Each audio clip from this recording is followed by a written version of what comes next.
முன்னாள் ராணுவத்தினர் போராட்டம் உள்ளிட்ட செய்திகளை நெல்லை மண்டலத்தில் பார்க்கலாம். தமிழகத்தில் இருக்கும் மதுக்கடைகளை நிரந்தரமாக மூட வேண்டும் என்பதுதான் மக்களின் ஒருமித்த குரலாக இருக்கிறது என தமாக தலைவர் ஜி.கே. வாசன் கூறினார். நாகர்கோவில் அடுத்த சின்னவண்ணான் விலையில் கட்சியின் பொதுச் செயலர் இல்ல திருமண விழாவில் பங்கேற்ற அவர் இவ்வாறு தெரிவித்தார். பொதுமக்களின் கோரிக்கையை ஏற்று ஒட்டுமொத்த கடைகளையும் மூட வேண்டும் அல்லது கடைகளின் எண்ணிக்கையை உடனடியாக குறைக்க வேண்டும் என்றும் அவர் வலியுறுத்தினார். தமிழக அரசின் விலையில்லா பொருட்கள் வழங்கப்படாததை கண்டித்து தூத்துக்குடி மாவட்டம் கோவில்பட்டி நகராட்சி பகுதியைச் சேர்ந்த முன்னாள் இராணுவத்தினர் அங்குள்ள வட்டாட்சியர் அலுவலகத்தை முற்றுகையிட்டனர். கோவில்பட்டி நகராட்சிக்கு உட்பட்ட 5வது வார்டு பகுதியில் முன்னாள் இராணுவ வீரர்களின் 50க்கும் மேற்பட்ட குடும்பத்தினருக்கு விநியோகிக்கப்படவில்லை என புகார் கூறி இந்த போராட்டம் நடந்தது.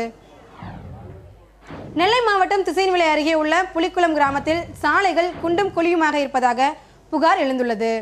அத்துடன் பேருந்து வசதி இல்லாததால் பள்ளி மாணவ மாணவிகள் மற்றும் பொதுமக்கள் 5 கிலோமீட்டர் தூரம் வரை நடந்தே செல்ல வேண்டியுள்ளதாக கவலை தெரிவிக்கின்றனர். திருச்செந்தூர் அருகே தாமிரபரணி ஆற்றில் இருக்கும் செடிகளையும் கழிவுகளையும் அகற்ற வேண்டும் என பொதுமக்கள் கோரிக்கை விடுத்துள்ளனர்.